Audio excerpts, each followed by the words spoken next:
The views expressed herein are the host's sole opinions and do not reflect the views of Real Pixel as a whole. This man is a drunk degenerate and has no business being on a review show.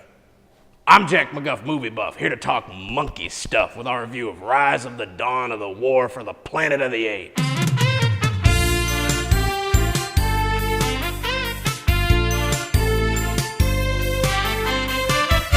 I'm gonna review this movie the same way I watched it. Makes you feel like a man. 17 shots down. Time to review. It's getting real now. We've done rising, we're done dawning. Now it's war. Overall, I really enjoyed this movie, but I got some criticisms, mainly centered around the villains. We got the Colonel, played by Woody Harrelson. The trailers made it seem like he was going to be much more of a menacing, sort of apocalypse now kind of villain than what we got. He does some bad shit. He kills Caesar's wife and kid, it's pretty bad. But that's pretty much all he does, and that's the beginning of the movie. The rest of the movie, he spends it shaving his head and being Woody Harrelson, delivering really weirdly worded lines and some weird shit, but it's Woody Harrelson, whatever. And then he dies, and that's it. He doesn't even get killed by the monkeys. He gets killed by the stupid disease that the monkeys gave him. Well, so I guess he did get killed by the monkeys, but still. He doesn't really have much of a conflict with Caesar outside of their little interaction they have, and the whole thing goes to shit before Caesar can even get his revenge. Kind of a wasted villain, if you ask me. The military itself, I don't know if it's just me, but they seem like a bunch of dumbasses. They let the monkeys escape without pretty much any trouble. The monkeys are literally climbing across a wire on this camp, and then they escape through a hole in the ground that none of them saw. I'm not making it up. That's literally the plot of the movie. It's cool seeing monkeys do shit and, monkey shit, but could none of the guards look up like, oh, monkeys, and start shooting? Nope. The guards at the camp, pretty shitty.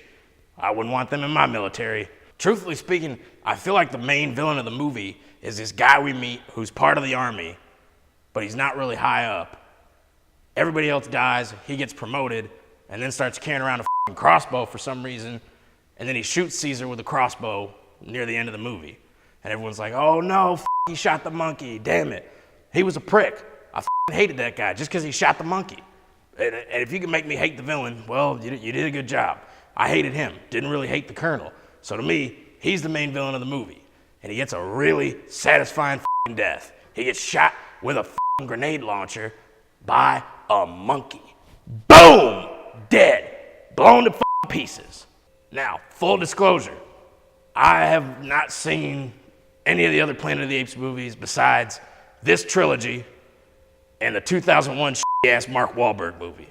From what I have seen though, this one blows 2001's Planet of the Apes out of the water. Literally a movie with Jane Goodall talking to gorillas would blow that movie out of the water because it sucked. Great trilogy. From beginning to end, each movie was at least a solid B, if not an A+. Probably one of the more satisfying endings to a trilogy that I've seen. And trilogies can end really good, or they can end really bad. Spider-Man 3. F you, Brent. Spider-Man 3 sucked. You know it. I know it. The world knows it. It sucked. Anyway, before I get all hot and bothered, great end to a trilogy that was surprisingly well done. If you had told me after seeing 2001's Planet of the Apes that 10 years from then we'd get this great trilogy, actually I don't think it was 10 years, 15, whatever, my math's off, it's always been off. We'd get this great trilogy where all three films were solid and you felt satisfied with the resolved ending of the trilogy, I wouldn't have believed you. I would have been like, yeah right, you and Marky Mark, that movie sucked. No way a good Planet of the Apes trilogy is gonna come out. And it did. I'm wholly satisfied with what I saw. I couldn't recommend going to see it more. And I actually am looking forward to checking out the old Planet of the Apes movies and seeing the history that led to this franchise being where it is today. And now for the most important part of any review. I give War for the Planet of the Apes 4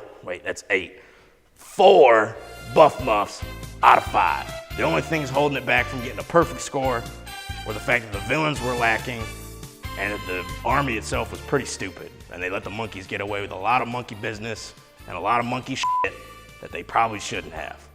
That about does it for this week's episode of Jack McGuff Movie Buff. I hope you liked what you saw last week. If you haven't seen last week's episode, we might put it somewhere around here in the general area or not. Make sure you like and subscribe and all that fun shit. While you're at it, check out the Real Pixies Twitch page. We'll link it somewhere down in the description below. They're part of our channel. They stream video games and all that fun shit every Tuesday, Thursday, and Saturday. All right, well, if you excuse me, I got a bottle of bourbon to finish, and I got some Tinder matches I gotta go find. You stay thirsty, kids. Oh, bottoms up. Oh, shit. Oh. That's some good bourbon.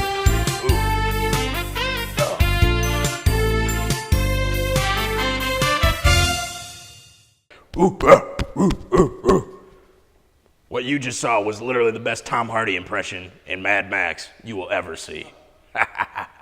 It was a good movie. F you, Brent.